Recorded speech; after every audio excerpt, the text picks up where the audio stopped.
Con todo lo que ha ido pasando en las semanas previas al Open de Australia, no hemos podido pararnos a comentar una de las noticias más importantes en referencia al primer Grand Slam de la temporada. Y es que la organización del Open de Australia ha exigido que este año las pistas sean un 20% más rápidas.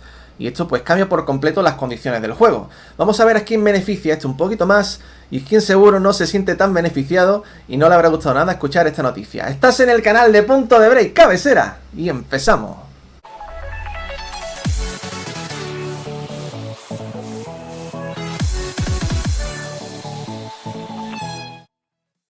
Pues sí, amigos, la verdad que con el tema de la espalda de Nadal, con el tema de que si se celebra o no se celebra el Open de Australia, que si la ATP, pues al final no hemos podido hablar de una noticia tan importante, Arroyo, como ha sido que la organización del Open de Australia ha exigido que este año las pistas sean un 20% más rápidas y eso va a afectar mucho al juego, ¿verdad? Había pocas noticias, José, y bueno, es decir, evidentemente es ironía, pero eh, faltaba la más importante, ¿no? Yo creo que es una de estas noticias que, bueno, ya tuvimos una parecida en Roland Garros con el tema de las bolas, pero es una de estas noticias que tiene chicha, ¿no? Que hay que comentar porque además los mejores jugadores del mundo han hecho referencia a ella. Pues hay que poner un poquito en contexto todo y hablar un poquito de qué significa todo esto. Las pistas del Open de Australia en el año 2007 pues cambia del Ribbon Ace, pasan a Plexicushion y los jugadores siempre pues hablaban de que estas pistas eran un poquitín más lentas que el US Open, por ejemplo. Siempre se decía que beneficiaba un poco a los jugadores de fondo de pista. Y en los últimos años el Open de Australia siempre ha querido como aumentar un poquito la velocidad de las pistas. Esto lo hicieron en el año 2017. En el año 2017, que acordaos fue el año que ganó Roger Federer, a Rafa Nadal en la final, ese año aumentaron considerablemente las pistas y la pusieron en nivel 42 de CPI. Para el que no esté muy familiarizado con este tema, 42 es una pista medio rápida. Solamente por delante estaban las pistas de Shanghái y las ATP Finals, que superaban las 45 puntos. O sea, 45 puntos ya son rápidas, ¿vale? Pues ¿qué pasó? Que el año pasado les pidió a este fabricante que aumentara considerablemente la velocidad de las pistas del Open de Australia, pero el resultado final no fue del todo esperado, así que este año les ha exigido directamente que la velocidad sea un 20% superior. Y esta es una información que la ha proporcionado el periodista de Eurosport, Miguel Seabra, que aquí lo dice, los organizadores han decidido la velocidad que ellos quieren. Así que les ha pedido a este fabricante que aumente la velocidad de las pistas un 20%. Esto supone un incremento brutal, porque si estamos hablando que el torneo tiene en torno a los 40-42 puntos de media de velocidad, un 20% más supone subir al 50. Esto la hace la pista más rápida de todo el circuito. Recordamos que la más rápida es la ATP Finals de Londres con un 45-46 puntos. El Open de Australia, de esta forma, se mete como las pistas más rápidas y esto cambia completamente toda la ecuación del juego, ¿verdad, Rollo?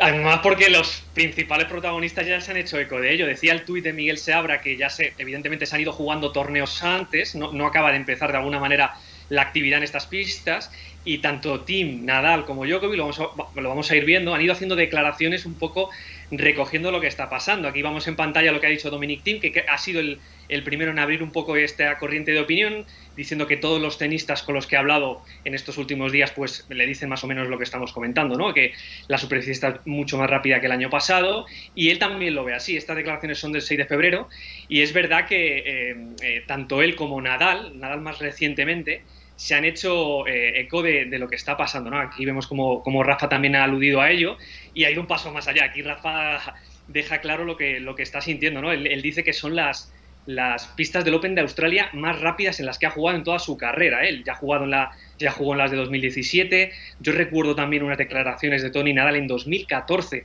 diciendo que ya notaba que las pistas del Open de Australia eran muy rápidas, y el último en sumarse a todo esto es el otro gran favorito, que es Novak Djokovic, diciendo que ya no solo las de este año, sino que en general, año tras año, las pistas están subiendo, ¿no? En comparación con hace 5 o 6 años, pues las pistas están subiendo en velocidad, y yo creo que evidentemente el Open de Australia pues al final va buscando un poco o parece que está buscando ser un poco el torneo en pista rápida más rápida de todas, ¿no? Lo que tú has dicho en el inicio, José, está siendo un poco como lo que era el US Open antes. Ahora el Open de Australia se está abanderando como un torneo muchísimo más rápido y evidentemente eso tiene sus consecuencias. Y consecuencias bastante importantes que hay que comentar porque, como hemos dicho, ha pasado tantas cosas en la semana previa que no hemos podido comentar todo esto. Y la primera pregunta que a mí me viene a la mente una vez que hemos sabido esto, Arroyo, sería Una vez que se sabe que la pista puede estar en torno a los 50 puntos y ser la más rápida de todo el circuito, ¿esto en qué cambia el juego? ¿Cuáles son las principales características que tiene una pista tan rápida? A ver, es verdad, José, que al final la pista en sí, la velocidad de la superficie es muy rápida, pero también evidentemente hay que tener en cuenta factores que al final son un poco más variables, ¿no? La temperatura, la humedad, la altitud, o sea que con eso hay que tener en cuenta todo esto. Pero es verdad que en las declaraciones que dice Nadal, él rápidamente, que son hechas a Eurosport, ya dice que va a costar más, y yo creo que es una de las consecuencias más directas, va a costar más hacer breaks.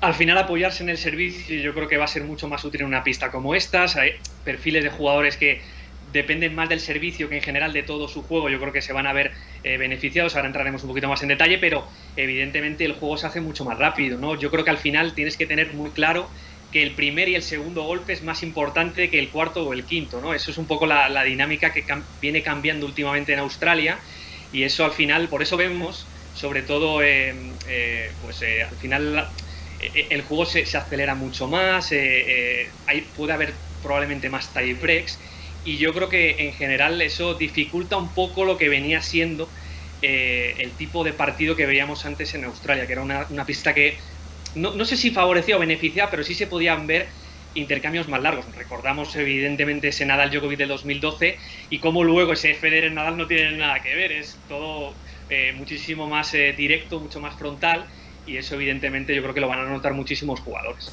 Es decir, va a beneficiar sobre todo a los sacadores. Si normalmente ya en Australia, con pistas rápidas, en las primeras rondas vemos muchas sorpresas, pues normalmente todavía en este año pues, deberíamos de ver muchas más. Y jugadores con golpes muy potentes desde el fondo también se van a ver beneficiados. Hablamos de jugadores como, por ejemplo, Arroyo Novak Djokovic, ¿no? Un jugador que realmente le va a beneficiar este estilo de juego. Sí, es verdad que yo creo que podríamos pensar que Djokovic no es un jugador que viva del golpe ganador, no es un jugador que cuando tiene una pelota un poco más o menos franca decide terminar el punto, él construye. Lo que pasa que él, a la altura en la que golpea, cuando la pelota puede ir de arriba hacia abajo con su revés, es que es un jugador que al final yo creo que saca mucho partido de eso, ¿no? Y porque al final no le perjudica el estar jugando sobre la línea de fondo y aún así que el juego que se acelere, ¿no? Yo creo que es un jugador que al final se aclimata muy bien, y yo creo que es uno de los grandes beneficiados que yo creo que tiene este tipo de pista, ¿no? Al final es un jugador que se amolda muy bien a todo tipo de pistas rápidas, pero aunque la pelota vaya más rápido y la velocidad sea un poquito mayor, él se ajusta muy bien, y yo creo que en general es un jugador que agradece bastante bien todo este tipo de cosas, ¿no? Un Daniil Medvedev puede tener también pues posibilidades aquí de encontrarse cómodo. Evidentemente también viene con un bagaje de victorias importantísimo, y yo creo que los dos jugadores que junto a, como tú dices, ¿no?, los sacadores más beneficiados pueden verse en la dinámica del juego. Sí, de hecho yo creo que Djokovic y Medvedev son los jugadores que son principalmente beneficiados por un estilo tan rápido. Vamos por el mismo lado del cuadro. También se me ocurre, por ejemplo, el 9 Reilly Opelka, que también va por el lado de Novak Djokovic, se lo pueden encontrar en la primera semana. Hay también que mencionar una cosa, y es que las pistas, conforme pasa el tiempo, los jugadores cada vez van jugando más. La pintura, que es la que principalmente hace que la pelota deslice más y sea más rápida, se va desgastando, y los días finales de torneo son más rápidas, las pistas rápidas, en este caso en Australia. Es decir, cuando sean semifinales, final, el juego todavía va a ser más rápido de lo que lo estamos viendo ahora. O sea, eso es algo que directamente perjudica un poquito más a nombres como puede ser Rafa Nadal, en el caso de que llegue a estas rondas en semifinales. Me da por el lado de Nadal, que he dicho que va por el lado de Djokovic, me da por el lado de Nadal, y en este caso un Nadal Medvedev en semifinales, Arroyo. Yo creo que si hablamos de hombres a los que perjudica un poco más o beneficia menos estas condiciones, Nadal estaría en el top. Sí, además Nadal, en esas mismas declaraciones en las que expresa lo rápido o lo rápida que siente la pista, son unas declaraciones que vienen motivadas porque él está teniendo problemas de espalda, y él rápidamente también alude al tema del saque. Y si Nadal no tiene sensaciones con el saque, yo creo que eso va a ser un problema para él. Ya no te hablo de que pueda avanzar en el torneo, que pueda verse con Medvedev, sino incluso antes, si esa lesión le puede ocasionar desconfianza en el saque, pues es ya no solo lo que estamos hablando de el tipo de golpeo, la velocidad de la pelota, sino evidentemente no tener primer servicio. Aquí va a ser mucho más complicado, porque si te hacen el break es más difícil luego recuperarlo, como él ha dicho, y yo creo que es uno de los claros, evidentemente, pues, jugadores perjudicados. Otro jugador que puede ser quizás perjudicado en este sentido, aunque viene trabajando de una manera muy buena con su entrenador, con Nico Massú, es Dominic Thiem, porque es verdad que es un jugador que está acortando más sus golpes, está jugando más adelante en pista dura, pero también es un jugador que si la pelota, la velocidad de la pelota aumenta, él siempre ha necesitado un poquito más de espacio para armar los golpes, se va mucho más hacia atrás en línea de fondo, juega con una distancia de pista un poquito mayor que el resto, y creo que si la pelota va muy, muy rápido y le bajan un poco la altura y desliza, como él dice, también es resbaladiza la pista, a mí me parece un jugador que quizás podría tener algún problema de cara a adaptarse y de cara a dominar los partidos. Así que yo creo que son los dos jugadores de la parte alta del ranking que quizás se puedan ver un poquito más perjudicados y necesiten un poquito más de tiempo para adaptarse a las circunstancias. Y claro, a mí se me ocurre, ¿qué pueden hacer los jugadores que están más acostumbrados a jugar desde fondo o acostumbrados a un juego más lento para aclimatarse un poquito más a esto? Pues básicamente, ya el propio Nadal lo dice, tiene que mejorar su saque, al final es aumentar un poquito la velocidad de los primeros, ir menos a porcentaje dentro y jugar un poquito más a buscar el ace para intentar ponerse más de derecha y ser más ofensivos, sobre todo con el drive. Y yo creo que Rafa Nadal, por la parte esperanzadora, él sabe hacer ese tipo de juego, sabe hacerlo, lo hace bien, simplemente que tiene que aclimatarse a ese estilo de juego. Las primeras rondas yo creo que le pueden servir, si está bien de la espalda, para ello.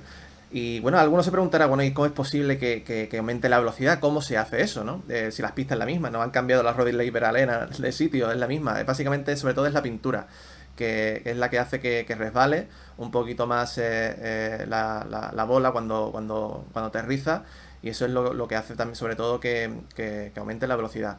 Pues nada, Rollo, nos queda ver sobre todo un Open de Australia con muchísimas sorpresas, habrá que ver cómo se acliman los jugadores a esta velocidad, y va a ser un torneo sobre todo muy, muy, muy interesante, ¿verdad? Eso, ya nos hemos metido de lleno en él. Ha costado que empezara el Open de Australia con muchas dudas, con muchas incertidumbres, pero bueno, ya estamos dentro de ello y con muchas ganas de seguir grabando cositas en YouTube. Ya sabemos, José, que se tienen que suscribir, que hay gente que lo sigue sin hacer, no entiendo por qué, y darle a la campanita para próximos vídeos, que van a venir cosas interesantes en el Open de Australia. Eso es, pues nada, ya sabéis, a suscribirse y nos vemos en el próximo vídeo. Hasta pronto, chao. Chao, chao. I'm on my own, broken and alone. I feel the rain crashing down all around.